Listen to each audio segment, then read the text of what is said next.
ప్రధాని నరేంద్ర మోదీ దూరదృష్టితో భారతదేశ రక్షణ రంగం సరికొత్త చరిత్ర సృష్టిస్తోంది.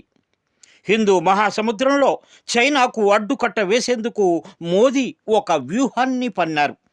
ఆత్మనిర్భర్ భారత్ సంకల్పంతో స్వదేశీ పరిజ్ఞానాన్ని ప్రోత్సహిస్తూ భారత్ను ప్రపంచ మహాశక్తిగా నిలబెడుతున్నారు. దీనికి నిదర్శనంగా భారత నౌకాదళంలోకి ఒకే రోజున 3 అత్యాధునిక యుద్ధ నౌకలను ప్రవేశపెట్టారు.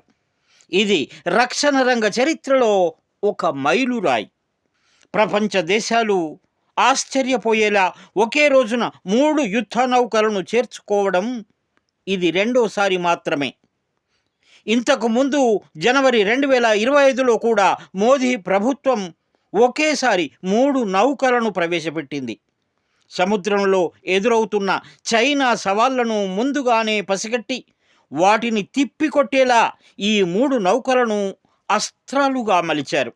ఐఎన్ఎస్ దునగిరి, ఇది బ్రహ్మోస్ క్షిపణులతో కూడిన స్టెల్త్ ఫ్రిగేట్.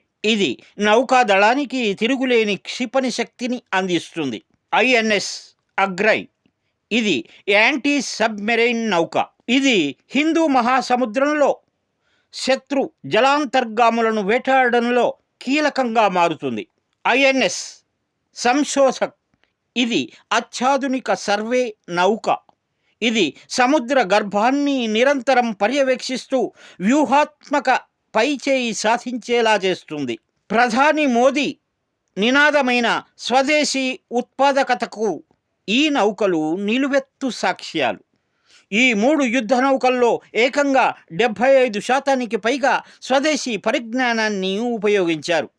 గత ప్రభుత్వాల కాలంలో ప్రాజెక్టులు దశాబ్దాల తరబడి నలిగేవనే అపవాదును మోదీ ప్రభుత్వం చెరిపివేసింది. ఇతర దేశాలను భయపెట్టే రీతిలో మన యుద్ధ నౌకల్ని సిద్ధం చేసి ఉంచారు. ఈ నౌకాదళ విస్తరణ హిందూ మహాసముద్రంలో భారత్ను గ్లోబల్ లీడర్గా నిలబెట్టే వ్యూహాత్మక అడుగు. ఒకే రోజున 3 అద్భుతమైన స్వదేశీ యుద్ధ నౌకలను ప్రవేశపెట్టడం ప్రధాని మోదీ సైనిక సన్నద్ధతకు నిదర్శనం. సరిహద్దుల్లో చైనాకు ముకుతాడు వేస్తూ దేశ రక్షణకు భేద్యమైన రక్షణ కవచాన్ని నిర్మిస్తున్న మోదీ ప్రభుత్వానికి దేశమంతా జేజేలు పలుకుతోంది. జై హింద్.